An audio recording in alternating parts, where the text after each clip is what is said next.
Hello friends. आज की इस वीडियो में हम बात करेंगे कॉन्स्टिट्यूशनल लॉ सेकंड से रिलेटेड एमसीक्यू के बारे में।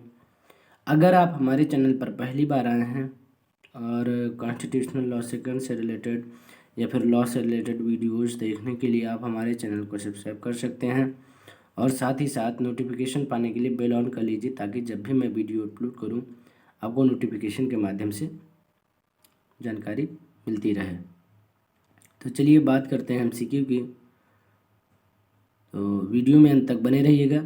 आप लोग सारे क्वेश्चंस देखिए, ठीक है। और डेली के डेली आप लोगों को वीडियो मिलता रहेगा। आप लोग तैयारी करते रहिए कंटिन्यू, क्योंकि एग्ज़ाम डेट आ गई है। सीएस यूनिवर्सिटी ने डेट क्लियर कर दिया है कि हाँ, दिसंबर के प्रथम सप्ताह से आपके एग्ज़ाम शुरू हो जाएंगे, ठीक है। एलएलबी सेकंड सेमेस्टर, ठीक है। Second semester, LLB fourth semester और एलएलबी सिक्स सेमेस्टर, ठीक है। तो चलिए बात करते हैं इस वीडियो में हम एलएलबी सेकंड सेमेस्टर से related first paper constitutional law second से रिलेटेड एमसीक्यू के बारे में। तो वीडियो को पूरा देखिएगा आप लोग, वीडियो को स्किप करके मत देखिएगा। सारे क्वेश्चंस देखिए, सारे क्वेश्चंस प्रैक्टिस में लाइए, ठीक है। और जितने ज़्यादा बार आप रिवाइज करोगे उतना ज़्यादा आपको अच्छे से याद रहेगा। चलिए क्वेश्चंस की बात करते हैं। पहला क्वेश्चन कहता है कि संविधान के अनुच्छेद 39 के अंतर्गत नीति निर्देशक तत्व हैं। तो आपको याद रखना है, ए ऑप्शन में कहा है पुरुषों एवं स्त्रियों का समान कार्य के लिए समान वेतन हो। बी में कहा है सभी नागरिकों को समान रूप से जीविका के पर्याप्त साधन प्राप्त करने का अधिकार हो। सी में कहा है आर्थिक व्यवस्था इस प्रकार चले जिससे धन व उत्पादन साधनों का सर्वसाधारण के लिए अहितकारी संकेंद्रण ना हो। और डी में कहा ये सभी। तो आपको याद रखना है, यहाँ पे डी ऑप्शन सही होगा, ठीक है, ये सभी। ओके। क्वेश्चन नंबर दूसरा कहता है कि विधिक सहायता का अधिकार भारतीय संविधान के किस अनुच्छेद द्वारा प्रदत्त किया गया है। तो आपको याद रखना है अनुच्छेद 39 का में या अनुच्छेद 39 का के द्वारा प्रदत्त किया गया है, ठीक है। ए ऑप्शन बिल्कुल सही होगा आपका यहाँ पर। चलिए आगे बात करते हैं क्वेश्चन नंबर 3 और 4 की। क्वेश्चन नंबर तीसरा कहता है कि उद्योगों के प्रबंध में कर्मकारों की भागीदारी से संबंधित भारतीय संविधान का अनुच्छेद है। तो आपको याद रखना है अनुच्छेद 43 का। बी ऑप्शन बिल्कुल सही है, अनुच्छेद 43 का, ठीक है। क्वेश्चन नंबर 4 क्या कहता है। क्वेश्चन नंबर 4 कहता है कि लोक स्वास्थ्य में सुधार करने के राज्य के कर्तव्य से संबंधित नीति निर्देशक तत्व को संविधान के किस अनुच्छेद में स्थान दिया गया है। तो आपको याद रखना है अनुच्छेद 47, ठीक। चलिए आगे बात करते हैं। क्वेश्चन नंबर 5 कहता है समान कार्य के लिए समान वेतन की अवधारणा किस अनुच्छेद में सन्निहित है। तो आपको याद रखना है अनुच्छेद 39 में सन्निहित है। ए ऑप्शन आपका बिल्कुल सही होगा। क्वेश्चन नंबर 6 क्या कहता है कि नीति निर्देशक तत्वों का प्रावधान किया गया है। तो आपको यहाँ पर याद रखना है संविधान के अनुच्छेद 36 से 51 में, ठीक है। ए ऑप्शन बिल्कुल सही है। चलिए आगे बात करते हैं क्वेश्चन नंबर 7 और 8 की। सॉरी, क्वेश्चन नंबर 7 नंबर कहता है कि नीति निर्देशक तत्वों के संबंध में निम्नलिखित कथन किसका है।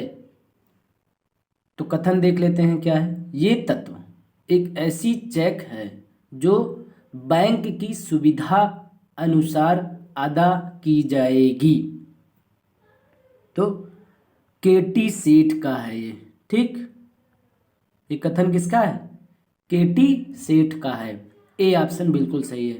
क्वेश्चन नंबर 8 क्या कहता है? इंपॉर्टेंट क्वेश्चन है। संविधान में नीति निर्देशक तत्व लिए गए हैं, तो आपको याद रखना है यहाँ पर बी ऑप्शन सही होगा। आयरलैंड से लिए गए हैं नीति निर्देशक तत्व। संविधान में नीति निर्देशक तत्व जो लिए गए हैं वो आयरलैंड से लिए गए हैं। क्वेश्चन नंबर 9 कहता है कि विधिक सहायता अनुच्छेद 39 का के अंतर्गत मूल अधिकार है। यह मत निम्नलिखित किस वाद में व्यक्त किया गया? तो आपको याद रखना है, हुस्न आरा खातून बनाम गृह सचिव बिहार वाद में। सी ऑप्शन आपका बिल्कुल सही है। ठीक है। क्वेश्चन नंबर 10 क्या कहता है? इंपॉर्टेंट क्वेश्चन है। क्वेश्चन नंबर 10 कहता है कि सरला मुदगल, ये मुदगल लिखा हुआ है, ठीक है, बनाम भारत संघ का वाद संबंधित है। तो आपको बताना है कि ये किससे संबंधित है। तो आपको याद रखना है समान नागरिक संहिता से संबंधित है ये। बी ऑप्शन बिल्कुल सही होगा। चलिए आगे बात करते हैं 11 नंबर क्वेश्चन की। क्वेश्चन नंबर 11 क्या कहता है कि प्रत्येक व्यक्ति को सामाजिक, आर्थिक व राजनैतिक न्याय सुनिश्चित करने के लिए राज्य को निर्देश किस अनुच्छेद में दिया गया है? तो आपको याद रखना है अनुच्छेद 38 में दिया गया है। किस अनुच्छेद में? अनुच्छेद 38 में। क्वेश्चन नंबर 12 क्या कहता है कि राज्य के नीति निर्देशक तत्व संविधान के किस भाग में उल्लिखित किए गए हैं? तो आपको याद रखना है चतुर्थ भाग में। सी ऑप्शन बिल्कुल सही है आपका। ठीक, चलिए आगे बात करते हैं क्वेश्चन नंबर 13 के। क्वेश्चन नंबर 13 क्या कहता है? अनुच्छेद 41 में वर्णित काम, शिक्षा व लोक सहायता प्राप्त करने का अधिकार है। तो आपको यहाँ पर याद रखना है कि लोक सहायता प्राप्त करने का अधिकार है नीति निर्देशक तत्व को। ठीक है। क्वेश्चन नंबर 14 कहता है निम्नलिखित में से कौन सा एक राज्य का नीति निर्देशक तत्व नहीं है? तो याद रखिएगा यहाँ पर ये सभी हैं जो कि नीति निर्देशक तत्व नहीं है। ग्राम पंचायतों का गठन, कृषि व पशुपालन का संगठन, सभी नागरिकों के लिए जीविका के पर्याप्त साधनों की उपलब्धि, ये सारे के सारे जो है ऑप्शन में जो दिए गए हैं ये नीति निर्देशक तत्व नहीं है, मतलब ये सभी। ठीक, डी ऑप्शन सही है आपका। आगे बात करते हैं क्वेश्चन नंबर 15 और 16 की। क्वेश्चन नंबर 15 कहता है निम्न में से कौन राज्य का नीति निर्देशक तत्व है? तो आपको याद रखना है रिट याचिका दायर करने का अधिकार। बी ऑप्शन सही है। क्वेश्चन नंबर 16 क्या कहता है?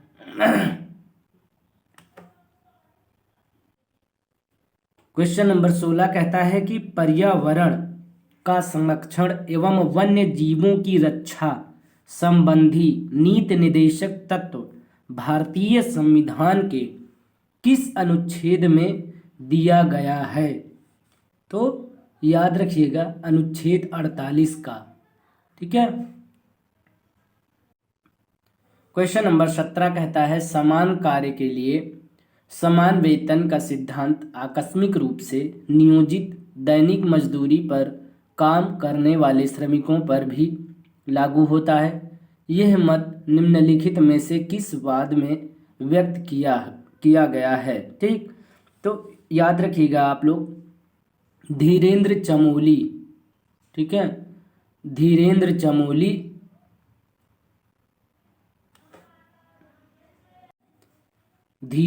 चमोली बनाम उत्तर प्रदेश राज्यवाद।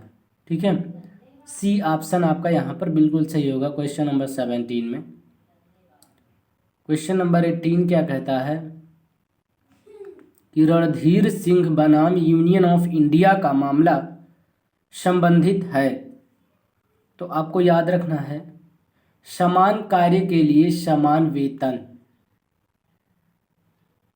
ठीक है, समान कार्य के लिए समान वेतन के मामले में रणधीर सिंह बनाम यूनियन ऑफ इंडिया का मामला संबंधित है। ठीक, क्वेश्चन नंबर 19 क्या कहता है, आगे बात करते हैं। अंतर्राष्ट्रीय शांति और सुरक्षा की अभिवृद्धि संबंधी नीति निर्देशक तत्व को भारतीय संविधान के किस अनुच्छेद में स्थान दिया गया है? तो आपको याद रखना है अनुच्छेद 51। क्वेश्चन नंबर 20 क्या कहता है? क्वेश्चन नंबर 20 कहता है कि राष्ट्रीय महत्व के स्मारकों, स्थानों और वस्तुओं का संरक्षण संबंधी नीति निर्देशक तत्व को संविधान के किस अनुच्छेद में स्थान प्रदान किया गया है? तो आपको याद रखना है अनुच्छेद 49, ए ऑप्शन सही है आपका। चलिए आगे बात करते हैं क्वेश्चन नंबर 21 की। क्वेश्चन नंबर 21 क्या कहता है कि निम्नलिखित में से कौन राज्य का नीति निर्देशक तत्व नहीं है? तो आपको याद रखना है भैया समता का अधिकार। ओके, सी ऑप्शन सही है आपका, यहाँ पर सी ऑप्शन बिल्कुल सही है। क्वेश्चन नंबर 22 कहता है नीति निर्देशक तत्व को, इंपॉर्टेंट क्वेश्चन है ये पूछा जा सकता है राज्य की आत्मा कहाँ है? ठीक, नीति निर्देशक तत्व को राज्य की आत्मा कहा है, किसने कहा है? ये यहाँ पे टिक लगाना है आपको। तो याद रखिएगा गिलिन व ऑस्टिन ने, ठीक है, गिलिन व ऑस्टिन दोनों ने कहा है कि नीति निर्देशक तत्व को राज्य की आत्मा कहा है। ठीक, आई होप कि आपको वीडियो पसंद आई होगी। वीडियो पसंद आई हो तो आप लोग लाइक करिए वीडियो को, अपने फ्रेंड्स के बीच, अपने मित्रों के बीच ज़्यादा से ज़्यादा इस वीडियो को शेयर करें, ताकि आप अपने एग्ज़ाम की तैयारी कर रहे हैं तो आपके फ्रेंड्स लोग भी एग्ज़ाम की तैयारी कर सकें। इसलिए अपने फ्रेंड्स को भी शेयर करें इस वीडियो को। और चैनल पर नए आए हैं और सब्सक्राइब नहीं किया है अभी तक चैनल को हमारे, तो आप सब्सक्राइब कर सकते हैं और नोटिफिकेशन पाने के लिए बेल ऑन कर लीजिएगा, ताकि जब भी मैं वीडियो अपलोड करूँगा, ठीक है, आपको जानकारी मिलती रहेगी, ठीक है, नोटिफिकेशन के माध्यम से।